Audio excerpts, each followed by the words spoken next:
Hey guys, welcome to BIM Easy. This is the third video of our practical BIM series where we will be discussing about the do's and don'ts of groups in Revit.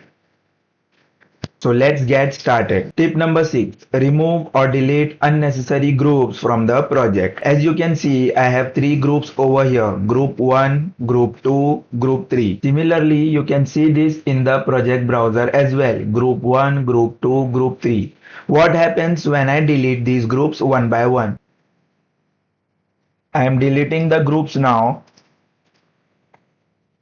So the groups are now deleted, but you can see the groups are still there in my project browser. So in order to truly delete these groups, what I need to do is I need to purge the groups from the project. In order to purge the groups, you have to go to manage. Then from manage, you have to use this option, purge unused. Here you have to search for the group. So here you can see we have groups and we have group 1, group 02, group 03. In order to purge these groups, I'll first click on check none. Then I'll select these groups, group 01, 02, 03 and click on OK. So now you can see the groups are truly deleted or removed from the project. Tip number 7. Never use the fix groups option. So guys, whenever you face this warning in Revit where it is telling you to fix groups, trust me, don't do it, because Revit does not actually fix the groups, but it creates new instances of the same group, which we don't want. So never click on this option. Tip number 8. Set the top constraints of walls and columns to unconnected. Let me show you what I am talking about. So you can see these walls. If I click on edit group, and I have kept the top constraints of wall as level 1. Now what I'll do, I'll select this group, I'll copy it to clipboard and then I'll place it to level 1 and click on OK. You can see the group is now pasted one level above. Now let us say you want to shift this level. I'll click on it and I'll shift it by 200 mm. So now you can see it will give me the fix groups error, which we don't want. So guys, always remember, keep the top constraints of walls and columns as unconnected. Tip number 9. Always keep the host and the hosted elements in the same group. So guys, if you are working with families which are host based, for example, this WC is wall based.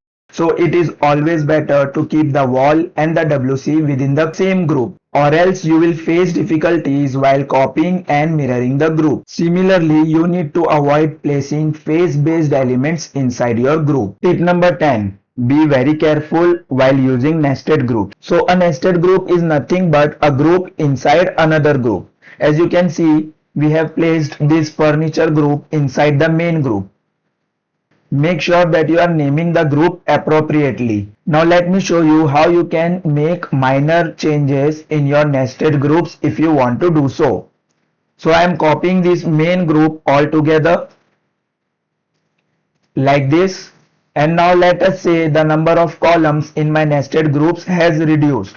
So in order to change the contents of this group, I first need to duplicate this main group. What I will do, I will select this group, go to edit type, and I will duplicate it. Just to make sure, I'll write here type 2. I click on OK and click on OK. Now what I will do, I will duplicate this nested group. In order to duplicate this nested group, just tab select it and then duplicate it. I'll name it type 2 like this.